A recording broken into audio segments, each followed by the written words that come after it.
ये वीडियो देख रहे हैं आप। एयरपोर्ट से बड़े ही गुस्से के साथ एक्टर नसीरुद्दीन शाह एके गुलफाम हसन निकल रहे हैं और जब पत्रकार उनसे उनके लिखे गए एक ओपिनियन पीस पर बात करना चाहता है तो वो माइक को पुश कर देते हैं और कहते हैं get out of my face, यानी कि दफा हो जाओ मेरे सामने से। बाप रे, इतना गुस्सा आखिर क्यों?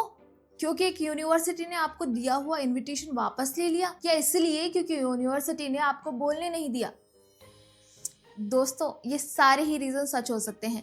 नसीरुद्दीन शाह आजकल गुस्से में चल रहे हैं और गुस्से में उन्होंने द इंडियन एक्सप्रेस में एक ओपिनियन पीस भी लिखा है जिसमें लिखा है कि विश्व गुरु नार्सिसिस्ट है और उनके काम ने मुझे कभी इम्प्रेस नहीं किया। ये बात उन्होंने प्रधानमंत्री नरेंद्र मोदी के लिए लिखी है। नसीरुद्दीन शाह गुस्से में है इसलिए वे प्रधानमंत्री मोदी को विश्व गुरु बता रहे हैं, जबकि प्रधानमंत्री ने हमेशा भारत के विश्व गुरु होने की बात की है।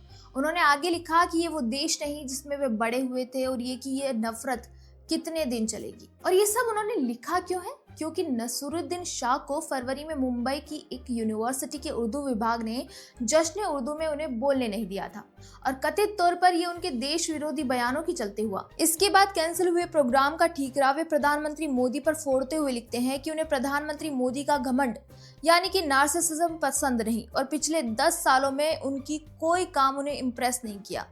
उनके काल में छात्र कार्यकर्ताओं को बिना ट्रायल के सालों तक जेल में रखा जाता है। गोरक्षकों को मनमानी से मारपीट करने की छूट है। इतिहास को बदला जा रहा है। मुख्यमंत्री मियां को परेशान करने की बात करता है, ब्ला ब्ला ब्ला। आखिरी में उन्होंने सवाल भी किया कि ये नफरत कितने दिन चलेगी? ये वो देश नहीं है जिसमें वे बड़े हुए थे और जिससे प्यार करना सीखा था।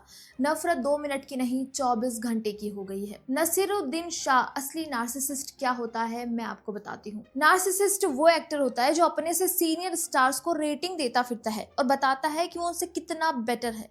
मैं बच्चों से सीखता हूँ, मैं फलाने से सीखता हूँ का ज्ञान बांटने से काम नहीं चलता, थोड़ी ह्यूमैनिटी सीखनी पड़ती है। नसीरुद्दीन शाह ने एक बार ऐलान किया था कि अमिताभ बच्चन को लोग याद नहीं रखेंगे। उन्होंने मुश्किल से 1-2 फिल्में अच्छी दी हैं। बॉलीवुड के पास गर्व करने जैसा कुछ नहीं और आपके पास है। कितने रिलेवेंट हो आप? एक यूनिवर्सिटी तो आपको भाषण नहीं करवाना चाहती, फिर किस बात का घमंड लिए घूम रहे हो? बताइए कितना ऑब्सेस्ड और नार्सिसिस्ट होगा वो आदमी जिसको एक एक्टर की पॉपुलैरिटी से जलन होती है, जो अपने सीनियर एक्टर तक को एक्टिंग में मार्क्स देने की सोचता हो। उनके बयान पर उनके साथ काम कर चुके जावेद अख्तर ने कहा था कि नसीरुद्दीन शाह को सक्सेसफुल लोग पसंद नहीं आते। जब आपके साथी आपके लिए बोल चुके हैं कि आपको सक्सेसफुल आदमी पसंद नहीं, तो क्यों आपको पीएम मोदी पसंद आएंगे? सब जानते हैं कि नसीरुद्दीन शाह मोदी सरकार से कितनी खींच रखते हैं और वे क्या बकवास कर रहे हैं कि पीएम मोदी से इम्प्रेस नहीं है। उनको इम्प्रेस करने के लिए काम कौन कर रहा है कौन नसीरुद्दीन शाह जिसको इम्प्रेस करने की जरूरत पड़े? उनके वोट से तो डेफिनेटली नरेंद्र मोदी प्रधानमंत्री का पदभार नहीं संभाल रहे और उनके काम से जो इम्प्रेस है वो उनको तीसरी बार प्रधानमंत्री बना चुके हैं। तो नसीर जी, थोड़ा औकात में रहिए और इतना भी ज्यादा खुद को नहीं समझना चाहिए कि आदमी ये सोचने लगे कि देश का प्रधानमंत्री एक पुराने इररिलेवेंट एक्टर को इम्प्रेस करने के लिए काम कर रहा है और ये दूसरों को नार्सिसिस्ट बताते हैं। मैं उनके काम से इम्प्रेस नहीं हूँ। तुमसे पूछा किसी ने? हो कौन तुम उनके काम से इम्प्रेस नहीं होने वाले? एक यूनिवर्सिटी ने बोलने से मना कर दिया तो रोने लग गए और इसका ठीकरा भी सरकार पर फोड़ दिया। पीएम मोदी देखने आ रहे हैं कि नसीरुद्दीन शाह कहाँ बोल रहे हैं, क्या बोल रहे हैं। आपको लगता है कि इतना फ्री टाइम होगा देश के प्रधानमंत्री के पास? और पीएम मोदी को क्या मतलब है कि नसीरुद्दीन शाह कहाँ बोलने जा रहे हैं? वो कहाँ से इस मैटर के बीच में आ गए? या ऐसा है कि आपको जनवरी के लास्ट में भाषण से निकाल देने पर किसी ने ध्यान नहीं दिया तो आपने फरवरी में आकर विश्व गुरु कहकर कंट्रोवर्सी करनी चाहिए ताकि चंद लोग आप पर ध्यान दे लें। लिख रहे हैं कि मैं चैलेंज देता हूँ कि मेरा कोई देश विरोधी बयान बता दो। एक बताना है या 2-4 बताने हैं? आप ये नहीं कह चुके कि औरंगजेब को हिंदू मंदिर तोड़ने वाला बताकर रूलिंग पार्टी सेपरेटिज्म फैला रही है? हरिद्वार में धर्म संसद से नफरत फैलाई जा रही है। मैं इस देश में सुरक्षित महसूस नहीं करता, मेरे बच्चे यहाँ कैसे पले बढ़ेंगे? और यही ड्रामेबाज एक्टर पाकिस्तान में जाकर खुश हो रहे थे।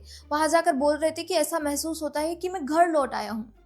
अब मैं ये तो नहीं बोल सकती कि परमानेंट चले जाओ, पर ऑप्शन है तो क्यों नहीं अपना और अपने बच्चों का भविष्य सुरक्षित कर लिया जाए। और नसीरुद्दीन शाह पाकिस्तान प्रेम के चलते ही पीएम मोदी से इतनी ऑब्सेशन रखते हैं। जैसे पाकिस्तान को लगता है कि हर चीज के लिए मोदी जिम्मेदार है, यहाँ तक कि धुरंधर की स्क्रिप्ट भी मोदी ने लिखी है, वैसे नसीरुद्दीन शाह को लगता है कि उनका कोई टुचका सा भाषण मोदी जी ने रुकवा दिया। ये वो देश नहीं है जिसमें हम बड़े हुए थे, जिससे हमने प्यार करना सीखा था। हाँ, नहीं है वो ये देश। नसीरुद्दीन जी आप 1950 में पैदा हुए थे, 75 साल पहले।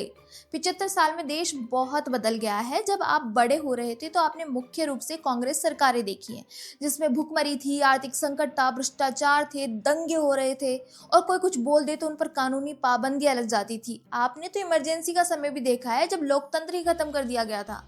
तो देश तो आज बहुत बदल चुका है।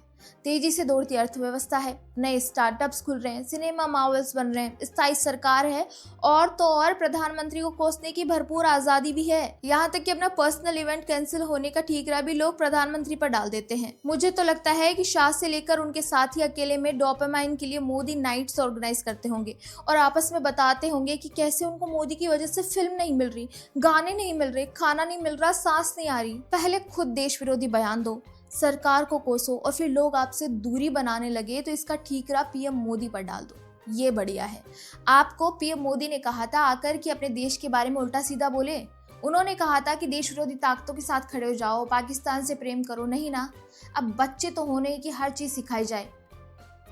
दोस्तों, आप क्या कहना चाहते हैं इनके बारे में हमें कमेंट बॉक्स में जरूर बताएं। वीडियो पसंद आए तो लाइक शेयर एंड सब्सक्राइब करना ना भूलें।